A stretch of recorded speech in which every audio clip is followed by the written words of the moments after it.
लगाएंगे reciprocal tax. वहीं Biden पर भी ट्रंप का जोरदार हमला है। आर्थिक तबाही के लिए बाइडेन जिम्मेदार है, ये ट्रंप ने कहा। अमेरिकी राष्ट्रपति डोनाल्ड ट्रंप ने व्हाइट हाउस में लौटने के बाद पहली बार कांग्रेस को संबोधित किया। इस दौरान उन्होंने अपनी दूसरे कार्यकाल के लिए एक व्यापक योजना पेश की। ट्रंप ने अमेरिका की सुरक्षा, अर्थव्यवस्था और वैश्विक सहायता को अपनी प्राथमिकता बताया। राष्ट्रपति डोनाल्ड ट्रंप ने अमेरिकी संसद में बड़ा बयान देते हुए कहा कि अमेरिका में अब कोई तीसरा जेंडर नहीं होगा। इस बयान के बाद राजनीतिक और सामाजिक बहस तेज हो गई है।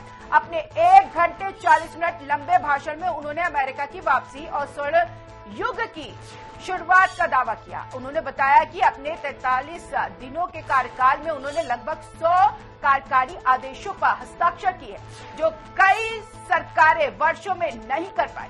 ट्रंप ने पूर्व राष्ट्रपति जो बाइडेन पर आर्थिक समस्याओं के लिए निशाना साधते हुए कहा कि उनकी नीतियों से महंगाई और ऊर्जा कीमतों में वृद्धि हुई है। उन्होंने कनाडा, मैक्सिको, चीन और भारत पर पारस्परिक टैरिफ लगाने की घोषणा की है, जिससे इन देशों के साथ व्यापक संतुलन स्थापित हो सके।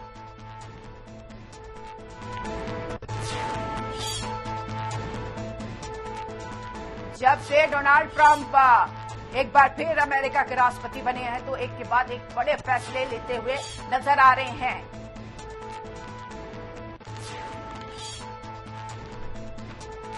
तो एक बार फिर डोनाल्ड ट्रंप ने यह बड़ा फैसला लिया है। डोनाल्ड ट्रंप ने कहा है कि अब संसद में तीसरा कोई जेंडर नहीं होगा। जल्द ही रेसिप्रोकल टैरिफ यहां पर उसकी घोषणा की जाएगी। 2 अप्रैल से भारत समेत कई देशों में रेसिप्रोकल टैरिफ लगाया जाएगा। टैरिफ को लेकर भी यहां पर डोनाल्ड ट्रंप ने बड़ी घोषणा की थी, जिसके बाद कई देशों से यहां पर तकरार भी हुई, बातचीत हुई। लेकिन ट्रंप का ये फैसला ट्रंप के द्वारा अमेरिका को और भी ज्यादा विकसित बनाना है।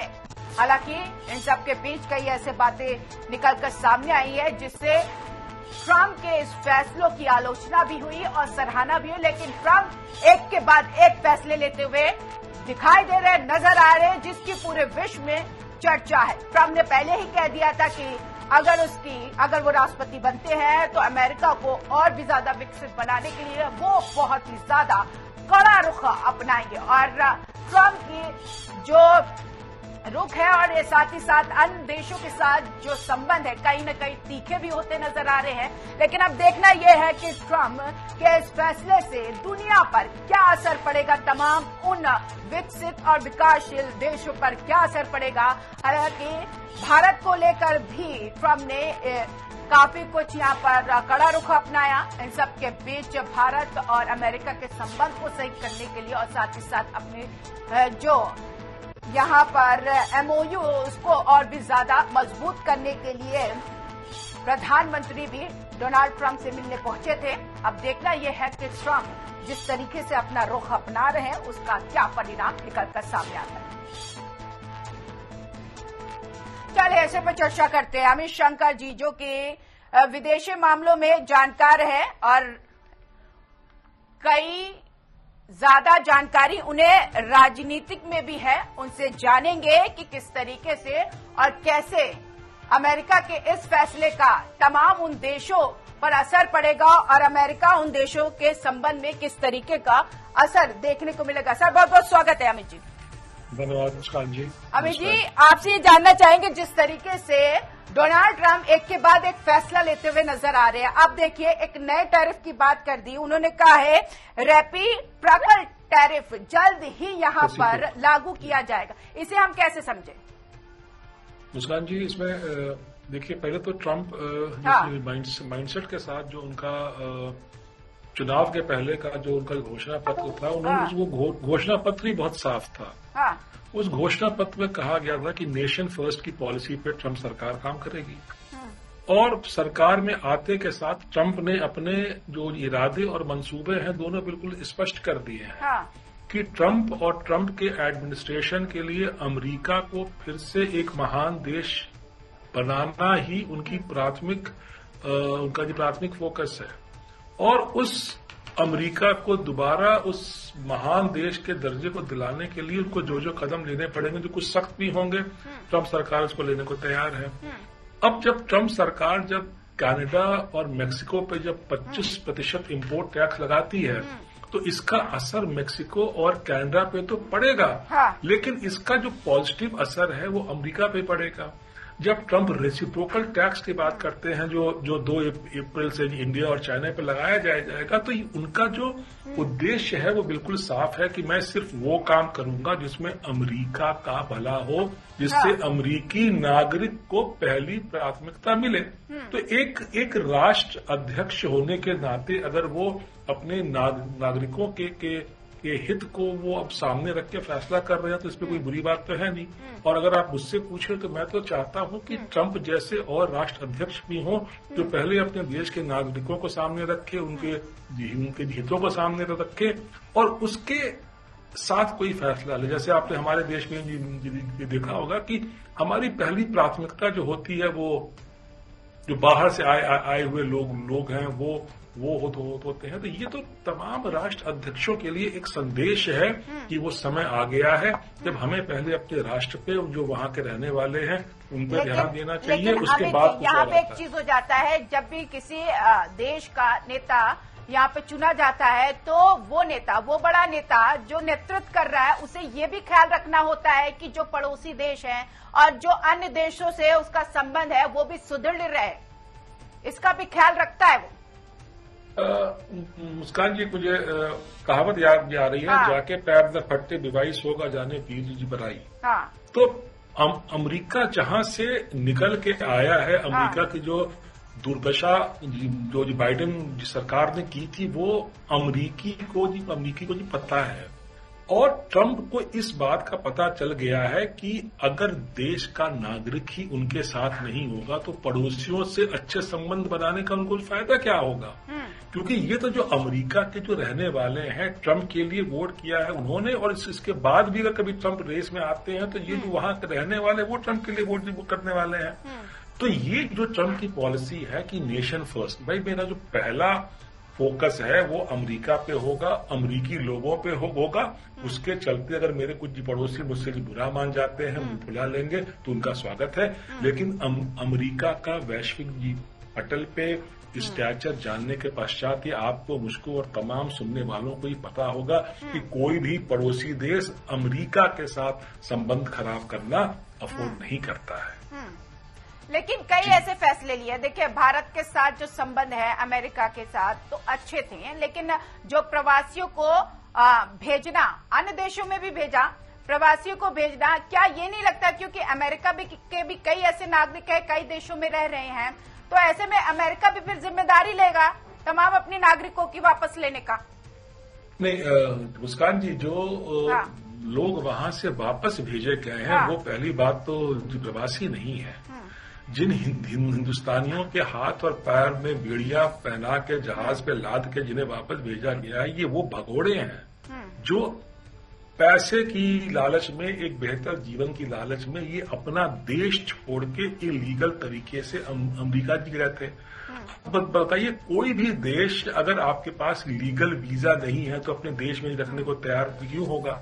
और अगर आपकी बात सही, अगर आपको लगता है कि भाई उनके देश के नागरिक हमारे देश में, उनके पास वीजा नहीं है तो हमें भी उनके साथ वही बर्ताव करना चाहिए। लेकिन मुस्कान जी, एक बात आप जान लें कि जो अमेरिका के साथ जो ये छोटे देशों की जो पार्टी चल रही थी कि हमें इस काम के लिए आप एड दे दो, हमें फ्री के हथियार दे दो, हमें फ्री का तेल दे दो, हमें फ्री का खाना दे दो, ये जो फ्री फंड वाली पार्टी चल रही थी ना, वो ट्रंप सरकार ने बिल्कुल से बंद कर दी है। और इसका सबसे बड़ा जो सूचक है वो है कि ट्रंप सरकार ने यूएस एड को देने वाली सारी ग्रांट बंद कर दी है।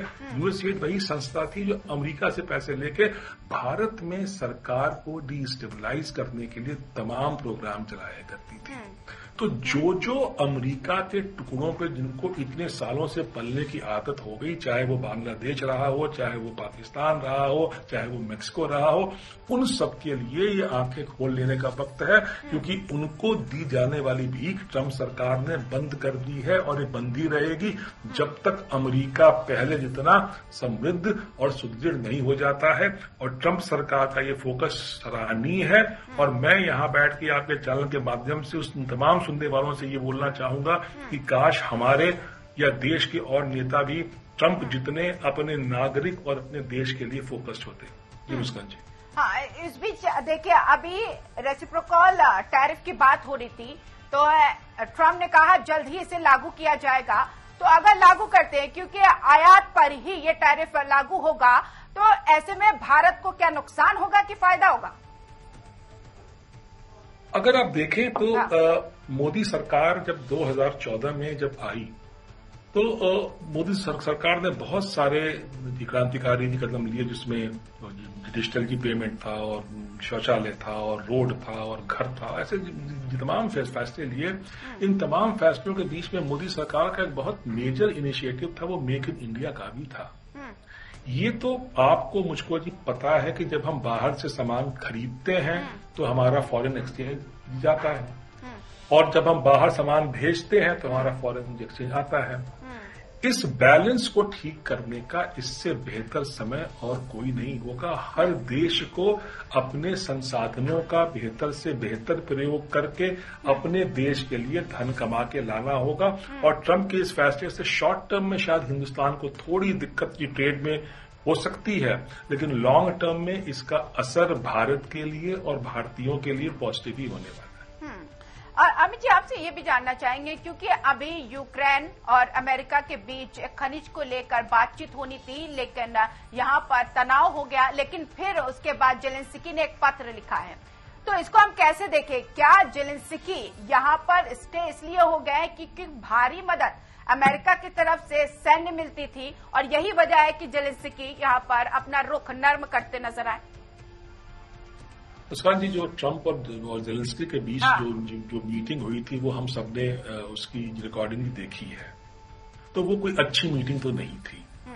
और जो ट्रंप का जो बॉडी लैंग्वेज था वो भी यूक्रेन के लिए बहुत फेवरेबल नहीं था। ट्रंप ने साफ साफ कहा, भाई हम तुमको जो 26 बिलियन की जो हमने तुमको सैन्य सहायता दी थी, मतलब क्यों? तो जैसे मैंने पहले कहा, ट्रंप का भी जो फोकस है वो सारा अपने देश और अपने देशवासियों के जीवन को बेहतर बनाने के लिए है। ट्रंप किसी भी देश की किसी भी प्रकार की सहायता करने को तैयार नहीं होंगे। ट्रंप ऐसा कोई पॉलिसी का फैसला नहीं लेंगे जिससे उनके देश के लोगों की रोजगार की या आय पे किसी भी तरह की क्षति हो। ट्रंप सारे वो काम करेंगे कि देश का जो रोजगार है वो पहले देश में रहने वालों को मिले, देश के जो संसाधन है वो पहले देश पे और देश में रहने वालों पे खर्च हो। और यूक्रेन, रशिया और अमेरिका के बीच जो ट्रायंगल है, मेरा यकीन जानिएगा, ये बदलते हुए विश्व ऑर्डर का सूचक है। आप आने वाले 4-5 महीने में देखेंगे जिस तरह वर्ल्ड ऑर्डर पहले लाइन था, जिसमें यूरोप था और रशिया था और अमेरिका था और भारत था, वो जी अलाइनमेंट बहुत तेजी के साथ बदलेगा, क्योंकि ट्रंप की पॉलिसीज प्रो यूरोप भी नहीं है। ट्रंप इस समय सिर्फ खुद के देश को और देशवासियों की जीवन को बेहतर करने के लिए फोकस कर रहे हैं, और इसके चलते बहुत सारे देश जो दूरी पे थे वो उनके विरुद्ध या सामने जाके भी खड़े होंगे। इसकी क्या इसकी रूपरेखा बनती है, इसके लिए हमको जाने वाले कुछ महीनों का इंतजार करना पड़ेगा। ये तो पता है कि अमेरिका बहुत ही ज्यादा शक्तिशाली देश है, और ऐसे में हर देश चाहता है कि अमेरिका से अच्छे संबंध बनाकर रखे। लेकिन इन सब के बीच रूस और यूक्रेन के बीच जो युद्ध चल रहा है, उसमें यूक्रेन ने ये कहा कि अगर कोई प्रभावी कदम नहीं उठाया जाता अमेरिका की तरफ से, इसका घातक प्रभाव अमेरिका पर भी पड़ेगा। मुस्कान जी, आपको याद होगा इस तरह की तमाम बातें हमने इराक के वक्त भी सुनी थी, और यूक्रेन को तो इस बात समझना होगा कि अगर अमेरिका उनसे अपना हाथ खींच लेगा तो यूक्रेन तो शायद एक हफ्ते खड़ा भी नहीं।